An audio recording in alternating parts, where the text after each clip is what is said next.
everybody, thanks for watching last week's episode with the ice cold chewing. I hope you guys liked it and will sign up for his course. Then I'll have to face the cold as well. Gonna be fun. But yeah, this week new episode, and from the comments I get that you guys really like it when I do analysis about sparring. So I try to do such a subject every month, so once a month at least, combined with other stuff. So today is gonna be one of those again. So we took some footage of the students when they were sparring. I'm gonna do an analysis, share some knowledge with you guys, and I hope you will like it. But please don't forget to put a comment below to let me know what kind of subjects you would like to see. Because in the end, it's for you. It's the knowledge I want to share with you guys. It's not for myself, it's for you guys. So let me know what you would like to see in the vlog. And, if possible, we make an episode about it. So let me know. Enjoy. So, yeah, here we go. Guido standing up in Bart's guard. As you can see, he keeps his balance, puts some pressure on the feet, breaks the guard open. And he tries to move forward to put pressure on Bart so he can't really move his hip, trying to control the legs. You see, and you guys should know that during this class we were working from the guard position, butterfly guard specifically. So he's controlling the hip right there. He's just, closing up every space or opening Bart might have to attack him. And then he tries to work on freeing the foot. But by controlling the hip, it's very hard for Bart to move. At the moment when he lets go over the hip, this is actually a moment where Bart can move already and maybe sweep him or do something. There it is. Bart likes to do some spider guard stuff. So he creates an opening, or he uses the opening Guido gave to him to work the right angle and sweep him. So here we are a little later in the fight. After the sweep, Bart took S-mount. But that's a very unstable position, as you can see. So his thing was, I want to work for the triangle, let me be swept, but Guido knows what's happening and defends it, of course. So we transition to Joost and Jelle. So as you can see, Jelle is really trying to control Joost's legs and hip, but he lost the hip, boom. Joost was able to redirect him and reverse the position. A little later in the fight, he ended up in half guard, not really controlling Joost's posture. And he moves forward, controlling the leg. You saw that? There he regained the position by lifting the leg off the floor. So Joost is with his feet off the floor, so it's very hard for him to get a good position in order to maybe work for a full guard position, a sweep or a reversal. And that is what Jelle is using right here. He ends up in the guard position just because of the difference in experience, and Joost uses different openings. So instead of, putting pressure on, he moved back a little bit, maybe intimidated about the moves that there were, and he lost the position. So he actually should have done the same thing as here. You see how he just glued himself on Joost, controlling the leg and the hip with pressure and control. That's it. That's the only thing you need to do. If you control the hip, you control the fight, basically. That's it. You see, Kevin was controlling the hip, seeing what his opponent was doing. He was doing nothing, so the pot was cleared to go to the mount. You see how he has his foot on the hip, he's controlling there. His knee is all the way up high, so his opponent can't work with the elbows, controlling the head. You kill the head, you kill the butt, so he cannot move.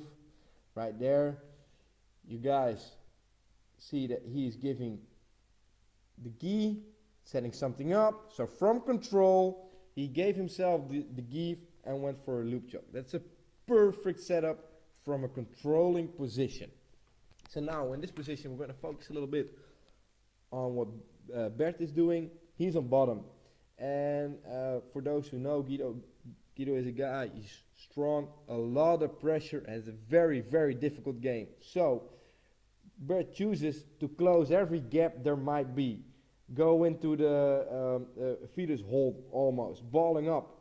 But by doing that, he loses connection with the floor. So Guido can go from left to right, because there's not really any danger for him losing the position. Just before he had his knee on the hip, all fun for him. Yes, and there again, Bart goes back, a kind of a protective position. He gives away his position, turns on his belly, and loses the position. And the only thing Guido has to do is follow. So don't do that. That's basically the point I want to make there. A beautiful stack here. I just want to show that. Beautiful stack by Guido. Passes the guard, goes for a control, but not enough. You see, I'm on bottom right here, and I just wait and time and look for a gap. Boom, I move out, and he's back in my guard. Okay, here we are with some white belts. You see, right here, he's not controlling the hip enough. So in the previous video with Bart and Guido, you saw him controlling the hip. That's what the white belt was not doing. So he ended up in full guard, trying to go forward. Rick is on bottom, controls the posture really well, makes a beautiful setup for an armbar. So there you see the difference in how the higher belts are controlling the hip and thus controlling the movement of the other person. Here we have Robert Jan, beautiful transition. Yeah, he just follows the movement. Again, Peter tries to ball up, so there's no control. There's a big mistake, crossing the feet. As you can see, I pointed out, but it was already too late. It was already a rear naked choke right there. He was really happy with his with his submission. Didn't train for quite a while, but the thing is, you have to have good control of the hip. Here again, we start from butterfly guard, and the focus of Peter is on his armpits, and not enough with the elbows on the hip. So that's why it was very easy for Robert to bring his foot out. Yeah, you see how he's working on the boom, sweep, right there. Beautiful, even quicker than I can explain it. You see he's controlling the leg, pushing forward with the hip, not with the leg, with the hip, so there's pressure. He goes to the knee and stomach position. Beautiful setup. Yeah. Now here we have a heavy white belt on top of a lightweight white belt. So you see how his elbows are away from his body, so the guy on top is able to work the elbow, go for an arm triangle, and use his muscle and strength, which is his good right, to make the submission.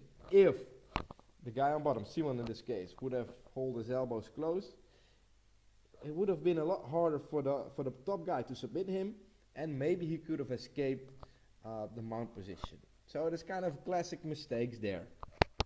So thanks for watching this week. I hope you liked this week's subject, and there's a lot of useful information in it for you guys. Don't forget to leave a comment. Tag your friends, share this on all your social media accounts, and subscribe if you haven't already done it. Next week's episode is going to be about Pedro Elias coming over for the seminar. So we have a seminar, and we're going to train with him a little bit as well. I have some friends over from the UK, so it's going to be a nice episode again, I think. And but don't forget, to share some ideas of stuff you would like to see, because that is helpful stuff for me as well. So thanks for watching. See you guys next week, and don't forget to check out my website, follow my social media accounts, my Facebook, Instagram, YouTube, and check out the website onlinefighter.eu. Thanks, and see you all next week.